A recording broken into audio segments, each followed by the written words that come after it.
pagi anak-anak. Pagi, Pak. Pak. Gimana kabar kalian pada pagi hari ini? Baik, baik, Pak. Jadi sebelum mulai pelajaran, pakai absen dulu ya. Ada kita nih, Ada apa?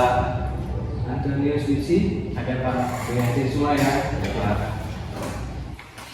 Sebelum kita mulai pelajaran, Bapak ingin itu kalian nyanyikan lagu Garuda Pancasila. Ada apa kan lagunya? Apa, Pak? Ya, berdiri dulu loh. Ya, Pak. 1, 2, 3, mulai. Garuda Pancasila, aku pendukungmu, patriot proklamasi, sedia berkorban untukmu. Pancasila dasar negara, rakyat adil makmur sentosa, pribadi bangsaku. Ayo maju, maju, ayo maju, maju, ayo maju, maju. Oke, terus silakan itu. Baik, Bapak di sini akan menyampaikan tujuan pembelajaran pada pagi hari ini yang akan kita capai, yaitu yang pertama, kalian akan mengamati poster dan kalian harus mampu menelaah pesan yang terkandung pada poster dengan cepat. Yang kedua, kalian mengamati poster dan memberikan tanggapan atau mengutarakan pesan dan memberikan pendapat mengenai poster secara cepat. Yang ketiga, mencermati teks bacaan poster. Kalian harus mampu menyimpulkan isi teks bacaan dalam tulisan satu paragraf menggunakan kata-kata baru secara baik dan benar. Yang pertama itu Bapak akan membagikan sebuah poster.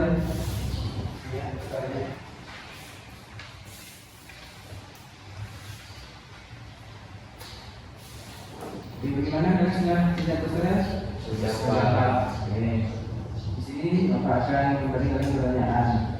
Yang pertama, bagaimana tanggapan kalian terhadap poster tersebut? Bagus, Pak. Posternya, Pak. Lumayan bagus, Pak. Yang kedua, apa pesan yang kamu pahami dari poster tersebut? Indonesia hebat, Pak. Ya. Yang ketiga, menurutmu, apakah pengaruh pesan dalam poster tersebut dalam kehidupan masyarakat Indonesia? Apa pengaruh poster tersebut dalam kehidupan masyarakat Indonesia? Poster itu bisa jadi mendorong apa aja, Pak? Kayak semangat itu, Pak. Yang keempat, setuju kalau dengan isi pesan poster tersebut? Jika setuju, alasannya kenapa? Setuju, Pak, karena di mana Indonesia hebat ini menunjukkan bahwa Indonesia ini bisa menghadapi dengan segala sesuatu dengan cara yang sangat hebat. Pertanyaan selanjutnya, Bapak akan memberikan alat kelompok ya. Ya, Pak. Setelah itu, Bapak akan memiliki sebuah cerita, yaitu ceritanya tentang. Nah, jadi di sini Bapak punya cerita, yaitu potensi Indonesia sebagai negara maritim dan agraris. Yuk, silakan kalian membaca ini maju depan secara bergiliran ya. Siapa yang pertama ini? Iya, Pak. Bapak. Dari mana?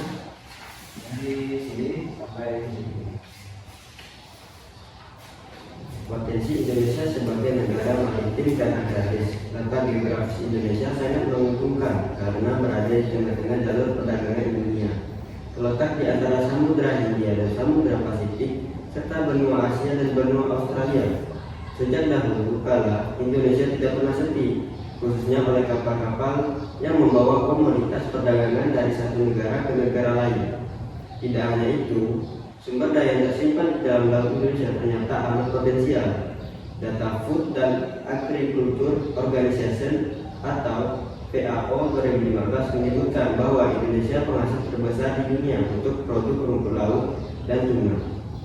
Indonesia juga menjadi penghasil kepiting dan udang terbesar kedua setelah Cina. Beragam produk unggulan perikanan tersebut sebar di wilayah Nusantara. Sentra produksi udang berada di wilayah Sumatera dan Jawa Barat. Kepiting tersebar di Jawa, Sumatera, dan Kalimantan. Penghasilan utama rumput laut berada di wilayah Sulawesi dan Nusa Tenggara. Sementara itu, kawasan penghasil tuna terfokus di Papua, Maluku, dan Sulawesi Utara. Dari angka ini, hanya sekitar 10% yang saat ini telah dieksplorasi dan dimanfaatkan. Selain itu, perairan Indonesia menyimpan 70% potensi minyak karena terdapat kurang lebih 40 cekungan minyak yang berada di perairan Indonesia. Sudah, Pak. Baik, selanjutnya di sini.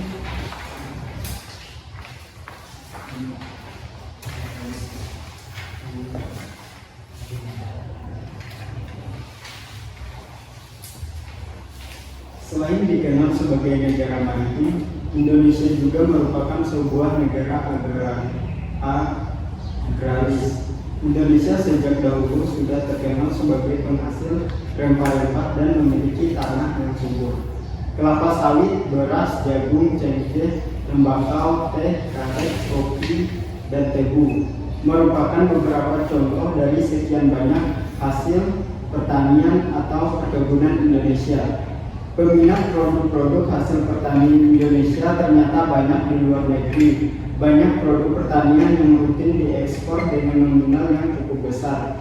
Biji coklat, tembakau, aneka rempah-rempah seperti lada hitam, lada putih, kayu manis, biji pala, dan vanili merupakan beberapa contoh hasil pertanian yang terus diekspor. Potensi maritim dan agraris di Indonesia semuanya berguna bagi kemakmuran dan kesejahteraan segenap bangsa Indonesia.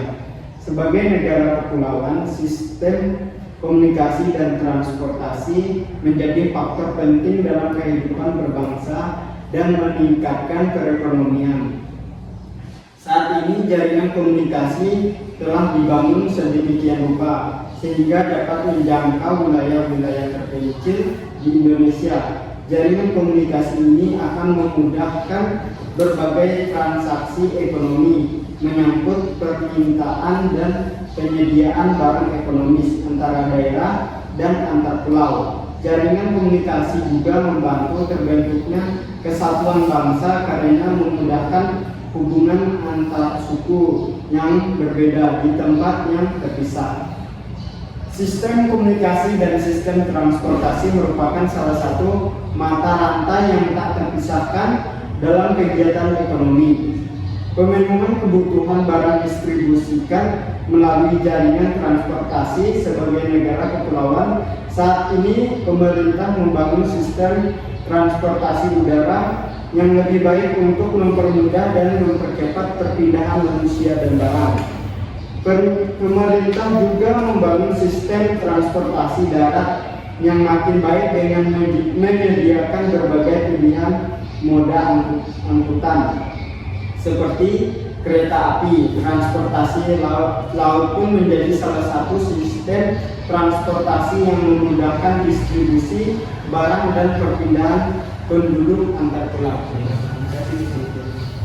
Oke, jadi di sini Bapak memiliki tabel masuk prediksi, yaitu yang pertama tabelnya pikiran pertama sudah terjadi di masa pokok di antara dua variabel tersebut, dan satunya adalah tabel satunya itu untuk tentang informasi penting.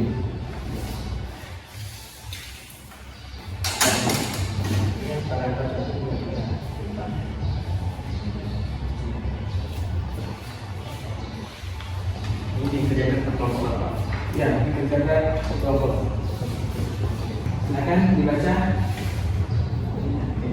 Untuk pikiran utama, Indonesia sejak dahulu sudah terkenal sebagai penghasil rempah-rempah dan memiliki tanah subur. Yang kedua, sumber daya yang tersimpan di dalam laut Indonesia ternyata amat potensial. ya, yang terakhir ini Bapak minta kalian dengan kesimpulannya. Kesimpulan dari teks tersebut yang pertama, letak geografis Indonesia sangat menguntungkan karena berada di tengah-tengah jalur perdagangan dunia. Untuk pembelajaran ini, Bapak ingin kalian ingin doa, siapa yang ingin doa? Saya, Pak. Silakan Bapak sendiri. Baiklah, untuk mengakhiri pembelajaran kita pada hari ini, marilah kita berdoa mulai. Terima kasih anak-anak. Selamat pagi semuanya. Pagi, Pak.